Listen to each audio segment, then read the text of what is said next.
കോഴിക്കോട് അതിശക്തമായ കാറ്റ്, കടലാക്രമണവും രൂക്ഷമാണ്. ബീച്ചിന് സമീപത്തുള്ള കടകളിൽ നിന്ന് ആളുകളെ ഒഴിപ്പിക്കുന്നു. വിവരങ്ങളുമായി സ്ഥലത്തു നിന്നും ലക്ഷ്മി ചേരുന്നുണ്ട്. ലക്ഷ്മി പ്രിയ, അതിശക്തമായ കാറ്റാണ് കോഴിക്കോട്. അതിന്റെ ഭാഗമായി ബീച്ചിന് സമീപത്തുള്ള കടകളിൽ നിന്ന് ആളുകളെ ഒഴിപ്പിക്കുന്ന നടപടികൾ തുടരുകയാണ്. എന്താണ് വിവരങ്ങൾ?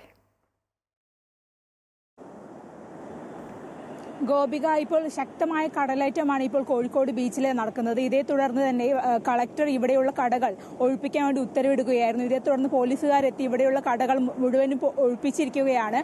നമുക്ക് ദൃശ്യങ്ങൾ തന്നെ കാണാം, കടലേറ്റം എത്ര ശക്തമാണ് എന്നുള്ളത് ദൃശ്യങ്ങൾ തന്നെ കാണാൻ കഴിയും. ഇപ്പോൾ ഇവിടെയുള്ള ആളുകളെല്ലാം ഇപ്പോൾ ഈ കടകളിലുള്ള സാധനങ്ങളെല്ലാം മറ്റു ഭാഗങ്ങളിലേക്ക് മാറ്റുന്ന ഒരു കാഴ്ച നമുക്ക് കാണാൻ സാധിക്കുന്നുണ്ട്. ഏതായാലും ഈ ഒരു കളക്ടർ ഈ വിവരം പുറത്തുവിട്ടുന്ന ഉടൻ തന്നെ പോലീസുകാരെത്തി ഇത്തരത്തിലൊരു ഉടൻ നടപടി സ്വീകരിക്കും. ഏതായാലും ഇവിടെ കോഴിക്കോട് ബീച്ചിന്റെ ഈ ഭാഗത്തായിട്ട് തന്നെ കോഴിക്കോട് കോർപ്പറേഷന്റെ പുതിയൊരു പദ്ധതി വരുന്നുണ്ട്. അതായത് നൈറ്റ് കൂടുതൽ ആളുകൾക്ക് എത്തിച്ചേരാനും ഭക്ഷണം കഴിക്കാനും ആവശ്യമായിട്ടുള്ള ഒരു പദ്ധതി വരുന്നുണ്ട്. ഇതേ തുടർന്നാണ് ഈ ഭാഗത്തുണ്ടായിരുന്ന കടകൾ കൂടുതൽ കടലിന്റെ ആ ഭാഗത്തേക്കായിട്ട് മാറിയിരുന്നത്. ഇതേ തുടർന്നാണ് ഇവിടെ ഉണ്ടായിരുന്ന കടകളെല്ലാം, ഇപ്പോൾ ഒഴിപ്പിച്ച കടകളെല്ലാം കുറച്ചുകൂടെ കടലിന്റെ സമീപത്തേക്കായിട്ട് മാറ്റിയിട്ടുണ്ടായിരുന്നത്.